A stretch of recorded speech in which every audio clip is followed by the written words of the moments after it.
Welcome to the deep dive. Today, we're digging into something pretty major that's happening with Amazon. They've officially started blocking, well, certain third-party streaming apps, the piracy ones, basically, on Fire Sticks and Fire TV globally. So, our mission today is to unpack what's really going on here. Why now? Because it feels like it's about more than just piracy, right? And where people might go next, Hey. including some surprising limits coming down the pipe for Android TV. Absolutely. And the core theme here, it really feels like it's about device ownership. Who actually controls the gadget in your living room? Because this isn't just Amazon waking up one morning. This has the fingerprints of the Alliance for Creativity and Entertainment, ACE, all over it. ACE, right. That's the big anti-piracy group, Disney, Universal, all those guys. Exactly. The heavy hitters. Their involvement really signals this is a coordinated push. It's about controlling the ecosystem, not just one device manufacturer's decision. So Amazon's kind of the first big domino, maybe? Right. How are they actually doing it? What's the mechanism? It's pretty straightforward, actually. It's a two-step thing. If an app you've sideloaded, meaning installed outside their official app store, gets flagged, first, you get an on-screen warning. Then, bang, the app is just completely removed, blocked. Wow, okay. And that's hitting all Fire OS devices. Yeah. What about that new Vega OS? Yep, Fire OS devices generally. And Vega OS, well, that one's even tighter.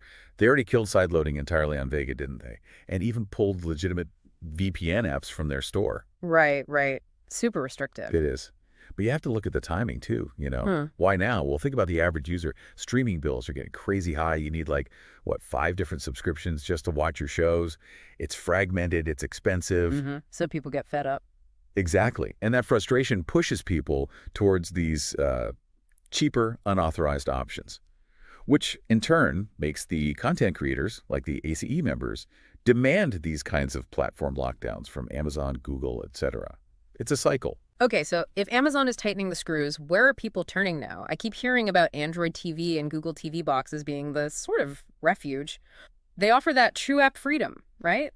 No blocking sideloaded apps, full VPN support, cleaner interface maybe? That's been the case, yes. They have been the go-to alternative for more freedom.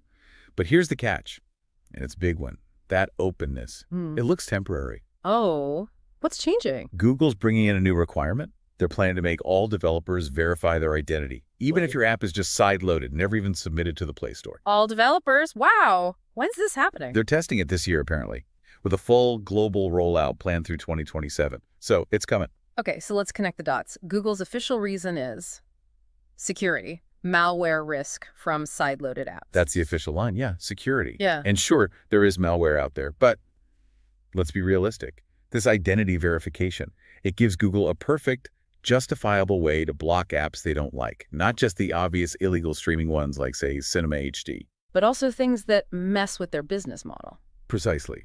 Think about YouTube ad blockers like SmartTube. This verification system on certified Android TV devices is almost certainly going to be used to block those too. It's security, yes, but it's also conveniently protecting Google's ad revenue. So it's a lockdown coming there too? Just maybe. A slightly different justification. It really feels like it. Amazon's move is kind of a wake-up call. It shows that when you buy one of these certified devices, you don't fully control it. The manufacturer, and maybe their partners like ACE or Google, can change the rules later. If you truly value that freedom, the best bet right now seems to be these non-certified Android open source project boxes, AOSP boxes. Like Ugos, Buzz TV, those kinds of brands. Exactly. Because they're not certified, they operate outside Google's tighter controls and these upcoming verification requirements. They don't rely on the official Google Play services in the same way. So the takeaway for anyone listening, maybe thinking about getting a new streaming device, it's getting complicated. The walls seem to be closing in from the big players. It seems that way, yeah. A coordinated effort. But here's a final thought. History kind of shows that tech always finds a way around these things, doesn't it? Even as the giants lock things down, maybe we'll see, I don't know, manufacturers start making basic Linux boxes or something else entirely. Something capable of running these apps outside of Google and Amazon's control altogether. It's possible. There's always that cat and mouse game. Right. Because you know what they say, hackers are usually one step ahead of the suits. Something to think about.